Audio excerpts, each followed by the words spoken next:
thrilled to have Mike from Noble and Stace in the kitchen with me today. I've known Mike, well, actually we first met years ago when you first started your business, and I got you to come and do a Christmas fair at a local school. Yes, yeah. And Mike, you've been making chocolate for 8 years now. Yes, yeah. And Mike's chocolate is out of this world. So I am so excited to have him here. And we're going to be sharing some bits of chocolate making with you all, which is really, really exciting. Honestly, Mike's chocolate is unbelievable. It does things. No, it's true, because we were up in Scotland. Archie, our eldest son, wasn't very well. He was in hospital. He had a sort of an infected eye, and I just happened to have a bar of Mike's popping candy, milk chocolate popping candy in my handbag, and it just kept him going. It perked him up. He was like, "This is incredible." Bit of sugar rush, but so delicious. And so I'm really excited to get making chocolate with you. Let's do this, Mike. Okay. So the first thing that we're going to do is make just a very simple dark chocolate ganache. So we've got some 58% dark chocolate in here, and some cream and some butter. So just going to heat the butter, heat the cream, warm it through, soften the chocolate a little bit, and then combine the two, and it should make a really nice, smooth, lovely ganache. And then we're going to do 2 different things with that. Okay. And why? Can I ask, Mike? Why do people use chocolate drops when they're cooking? Yeah, just cook it. I mean, you can use any chocolate at all, anything you like. Chips like this are just really easy to melt. Okay. So just easier to melt. If you've got a bar that you break up, you're going to have some bits that are obviously bigger, some bits are smaller. It just so it's just quicker and more even. Yeah, more even generally. Because chocolate we're going to do this in the microwave. You can do it. Because I've had some chocolate disasters, which is why I'm really pleased that Mike's here. People do. Because if you get it a bit wrong, it can separate and go a bit peculiar, can't it? A ganache, I mean, it just softening the chocolate, actually, if you put it on high heat, or if we do it in a microwave, or you just leave it in a pan, it can burn. So it's really, really important, just like low heats. It just takes time. Just be patient with it. So slowly. Yeah, and if you are doing it in a microwave, then immediately, don't ever do it on sort of a high power, because it can look like it's not doing anything, but you get a bit of heat really. Because you can get hot spots. So that can happen. And when you're combining them, if you just combine them, if both elements were a bit too hot, then that's when it can split. Okay. So you just sort of make sure that this is going to be hopefully around sort of 40 degrees or something like that. Okay. When we combine the two, and then it should be fine. Okay. So don't get overexcited and whack up the heat. Is the moral of that story. And be patient with it. Okay. Don't. So we're going to use the microwave today. We're going to go and do that, and then we'll be back with you.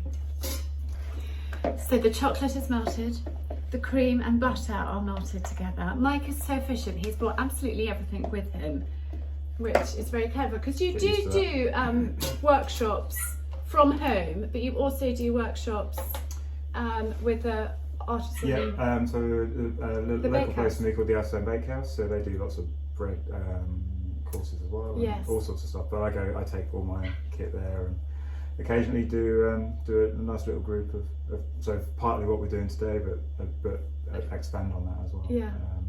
Do those every so often. But at my own place, at my own studio, we do little private groups of 4. So Yes. Right. So Mike, you just took the temperature of the cream and butter. Why? Just checking. Sorry, just do it automatically. So really, these are really handy. So I mean, you can use also like a little probe thermometer or anything, but they're just because it doesn't touch anything, so it's just perfect when you're doing it hygienic. All the time. So I just really want to make sure that it's not, neither of these two things are too hot, because if the cream was boiling, chocolate what sort of temperature are you looking for? So I mid 30s, 40 degrees, something like that. Okay. Are we ready to combine So ready. them? So we're just going to put it all in one go. No need to be cautious with it. And just mix so it will come together quite easily in a nice smooth. So if you've got a slightly bigger quantity of this, what you can do if you want just to get it really, really smooth is get a hand blender in there now. And is it glossy because it's got butter in there? Yeah, Does that give it the gloss? Yeah. Well, you can make. I mean, you can make this with a variation. I did one for a private group the other week. They were vegan, so we just used a plant-based butter and a plant-based cream. Yeah. And it will be the same. Yeah. It won't necessarily set like that. You sort of use a bit of a gloss, but yeah. So that's it. That's basically it combined. So that's a basic ganache. Basic ganache. Brilliant. So we're going to use that. Going to pop some of it in a bowl and let that set, and then we're going to hand roll those later. And then I'm going to pop some in a bag. That's the piping bag. That's the piping bag. Okay.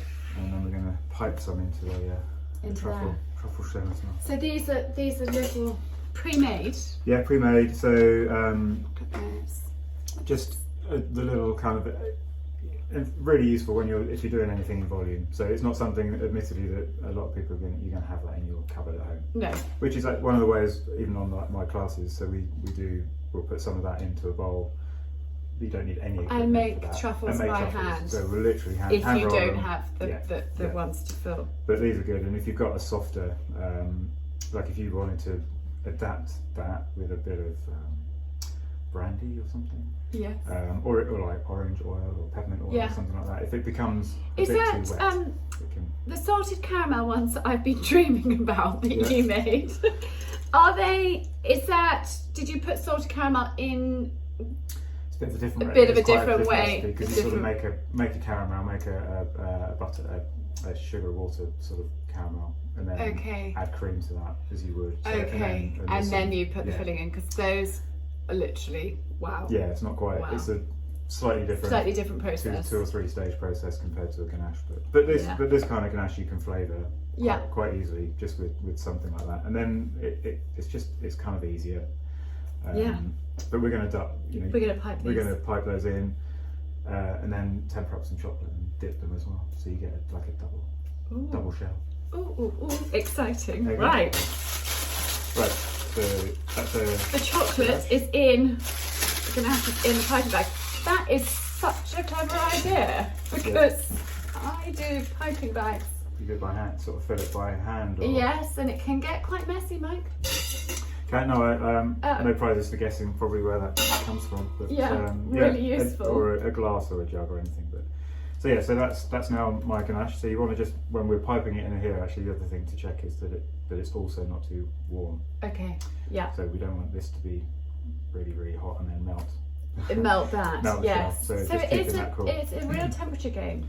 Yeah, especially when we're tempering as well, because it's that if you don't get the temperature right, then it can go terribly wrong. Yeah, you can end up in a really chocolatey mess. So I'm just going to snip a little bit off there, just because you don't want that to be a whole mess. So then it's just, I'm so used to doing this, but when you're just make it pinched, basically going to use a thumb and a finger as your break for the ganache. So it won't all flood out, but that's your sort of control, because we're just going to have to try. So that literally is like a break. Well, just to sort of go when you're almost full. So you need to sort of give it a little squeeze as well. But then we're just getting it to the point where it's kind of filling most of the shell, but you've got a little bit of space on the top there. Okay. So, and it's just repeat. Really clever. So you soon get. I mean, it's one of those things. It doesn't matter too much if you get a bit over the side, because we're going to dip them again, but. Yeah. You can it's just brilliant. It takes a bit until it's pretty much near the top.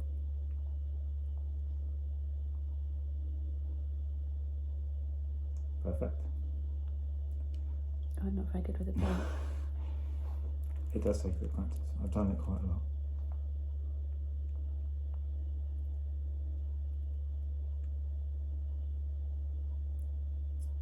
Good.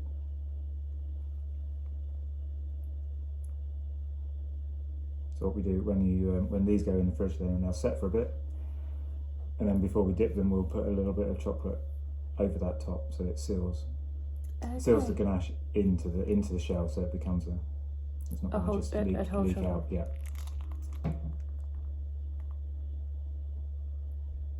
So you could, if you really wanted to, you could just then seal these in and then leave that as the finished truffle. But you like to take it to the next step. To just sort of go one step further and dip it. I'm not very good with this break. I need to get that going like that, maybe. Yeah. And it is just ever so slightly warm. The chocolate. It's not. You want it. It's not hot at all. And it's just catching it at the right time, because if it then goes too cool, it becomes very difficult to pipe. So it is. You don't want the doorbell to ring, or. No, there's a sort of shortish window, really, of doing it before it then becomes difficult. So it's so much about timing.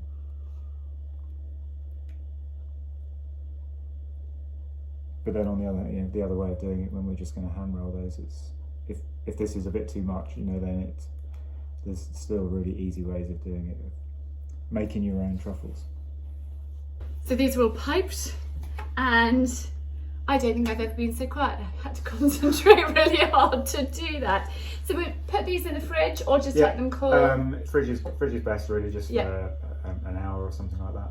Just so they're because we're going to pipe a little bit of tempered chocolate just around the top, so it seals in the whole truffle before we dip it again, because you don't want the ganache then sort of leaking out. Yes. Okay, that makes sense. Let it set a bit first, then we'll pipe on it, then we'll let that set, and then we come back and then we'll dip them again. Okay, so these are going in the fridge. So these have set. They are sealed off, and we are going to. So just going to do a temper this. So what does that mean, temper? So it's literally the kind of process of melting, heating it up, cooling it down again. So we've got this at the right temperature. So and so your chocolate will always, if you heat it up, it will always set. Yeah. But if it's not tempered, is when you'll get, if it will set with a streak on it. Okay. If you're putting it in a mould, it will probably not come out of the mould. Yes. And it probably won't have the snap. So they're the three things. When you've tempered it correctly, you should get a lovely, shiny, lovely smooth finish on it, nice and shiny. If it's a bar, it'll snap really nicely, or you'll crunch into it really nicely. Okay. So it's a really important process. Yeah. So it is. Okay. So there's an optimum working temperature when it's melted, and that's what you've got to achieve. And there's numerous different ways you can achieve it, but so to fully understand that, obviously you need to come on a workshop. Come on a course with you.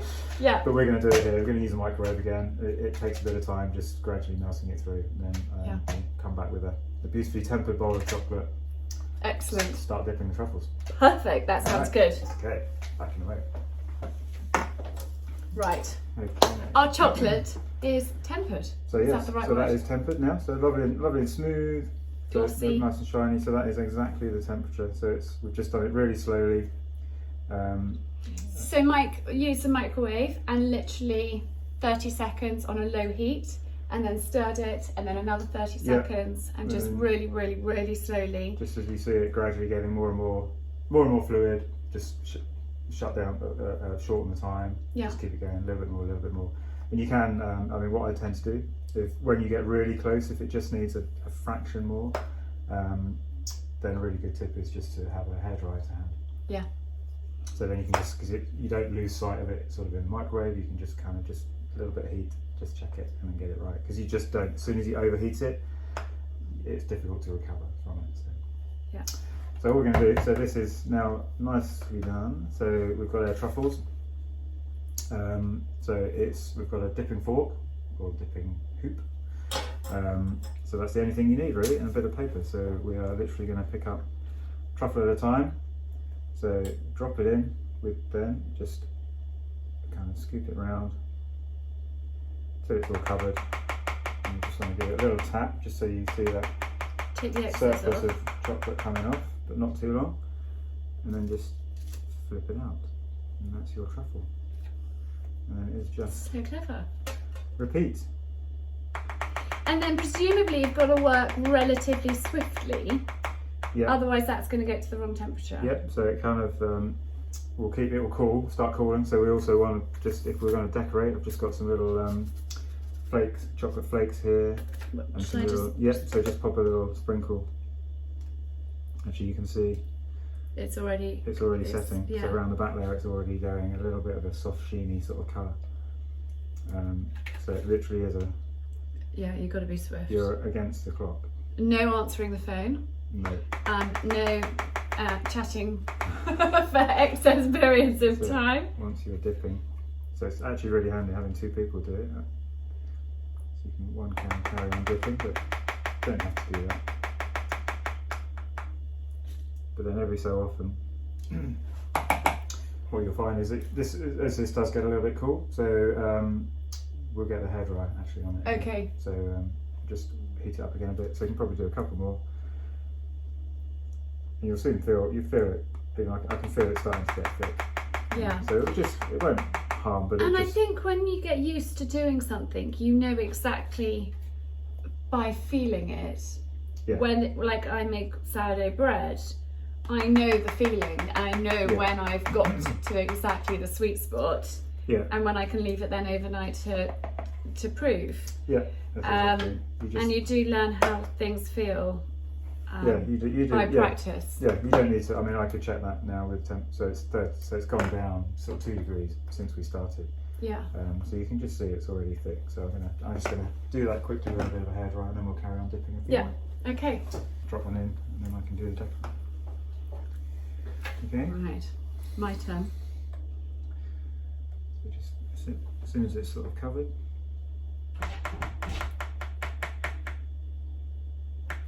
You can drop Is off. that enough? Yeah, that's about right. Yeah. Yeah. And then just sort of Plop. flip it out. That's it. Perfect. Yeah, you can put all sorts of things on here if you wanted to. It looks best if it's something quite small, flakes or a sprinkle of Something. vanilla or sugar or anything that complements what's in it really. Yes. But just something, or you can sort of pipe a decoration over the top. Or it's nice to have a bit of a selection of decoration as well. So yeah. And actually a really lovely present to take to somebody. Yeah. Just something thoughtful, handmade. You can't beat handmade. I think made with love and care. So it does take a bit of time. But really special. But if you've got the patience, you can do a reasonable size batch of these. Yeah. They will keep for a couple of weeks. Yeah, for a couple of weeks. Yeah, should do, and probably keep them in the fridge, but you probably wouldn't. It might not last that long if you're A chocolate lover like me. Once you've eaten one. Is that enough bushing? Yeah. Fine. Does it feel like it's changing? It does. So I probably can get one. Yeah. So it does take time. But therapeutic, you find it a little bit? Yeah, really therapeutic. And you sort of don't think about anything else. You're just sort of in the moment, which actually it's quite nice just to. Yeah. You're worrying about your chocolate temper. Yes, exactly, rather than anything else. Good. Cool. Gorgeous. Yeah. Look at those.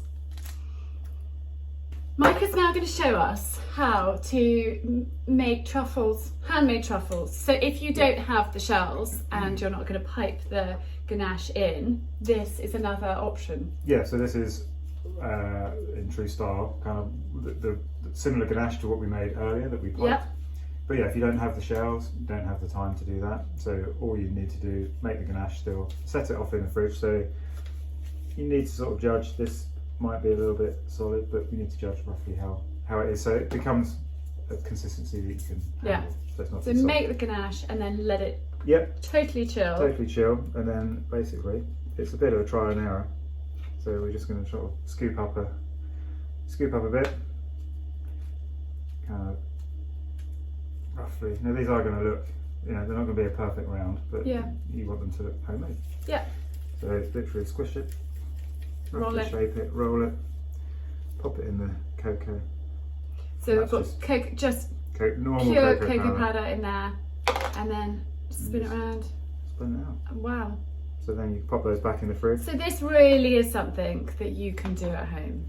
So there's no excuse actually No, now. you You can make a homemade truffles for birthday presents, for Christmas, for whatever chocolate lovely after dinner if you've got friends over when you're having a coffee or whatever. Yep. You can make these. So Mike, that is 54.5%. So that one was 50. That was slightly strong. 58 that one. That's 58. But you can use whatever you want. The consistency will change a little bit. Yeah. And milk chocolate, if you used a milk chocolate, it would be a little bit softer. Okay. But you just want, a consistency that is going to give you the ability to. Yeah. And in that ganache, it's just the cream, a little bit of butter, and the chocolate melted, and then let it cool, spoon it out, that's it, and round it, and a bit of cocoa powder, and voila. And you could, if you wanted to, say you could flavour that with a little bit of something. You could roll it in something. Dip some like coconut or something. Yeah. Put some really fine chopped nuts. Yes. Anything that you maybe you like want a to, little drop of Grand Marnier or something like that, and have a slight orange flavour. Yeah. Yummy. Yeah. No, you can. It's a good sort of basic recipe, and that's why I sort of teach that one, because if you don't have the equipment, you don't want to go and invest in any equipment. Then this is a really good option. You don't need to, so you can just do this, and then just. Wow. That's it. Delicious. Want to go? Yeah. Shall I just get mucky? Yeah. Oh, go on then. Yeah. I'm just going to get mucky. So I'm not even going to bother with the gloves. So just whatever you, and you can make them whatever size you like. If you really like a larger sort of bite. So just it. I find it easy if you sort of pinch it a little bit, roughly get the shape. Obviously, if it's best if you've got coolish hands and you don't handle it too much. Okay. So then just you don't overwork it. You don't want to overwork it. Just get it in a rough shape. Yeah. Actually, it does make a difference, I think, probably with gloves and hot hands. I'm going to make this all messy. Ooh! Amazing! So, job done. Yours are a much better shape than mine. Maybe a bit of practice involved, but yes. But isn't it? That's I always say this is it's a handmade, it's a rustic truffle. People wouldn't believe you if you served these and you said you'd made them, and they were perfect. Yeah. And then you just sort of pop those back if you were. That's one of Mike's. That's mine. It is practice makes perfect, but yummy. Good. Job done. Amazing. And then just pop those in. Pop those in the fridge. Put them in the fridge until you're ready to serve them. Or? Yeah, just maybe get them out just so they're a little bit room temperature. But and then these would they won't last as long, even if you wanted to try and keep them. So if you were giving those as a because gift, they've got the no cream, shell. the butter, and no shell. So you probably they last a couple of days. Yeah. And pop them in an airtight container, or just cover them. Just a box. So actually, I was going to use a little box like this, so you can buy these kinds of little boxes. So you can just load them in a box, or put them in whatever, a little jar or something. Tie them in a little ribbon, and that's a beautiful gift. Anything that's because they probably won't last long. They probably won't last very long. Amazing. I'm going to wash my hands quickly. Yeah. Well, I have learned an awful lot this morning, and I hope that you have too. I hope you found that helpful. I'm going to leave all of Mike's details linked in the description down below for this video, because Mike does workshops, and you can also order his chocolate online too. Yes. And Mike and I are organising some dates for my members club, where we will be making chocolate with Mike, and I'm going to be there too, which will be really fun. So that's an Ask Charlie members club perk. But Mike, a huge thank you. I am a serious chocolate lover, and Mike's chocolate is just absolutely the best. That's good. So thank you. The first time. Thank you. And it's really, I do think there's the homemade touch.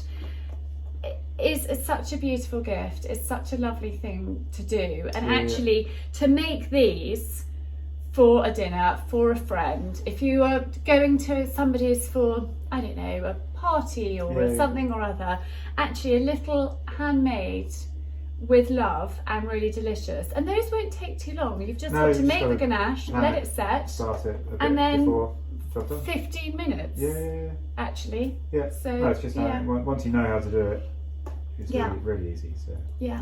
Brilliant. Next Mike, time. thank you so Okay. much. I've Welcome. really enjoyed having you on chatting chocolate and sharing your tips with us. Thank you. Good. Look forward to seeing you again.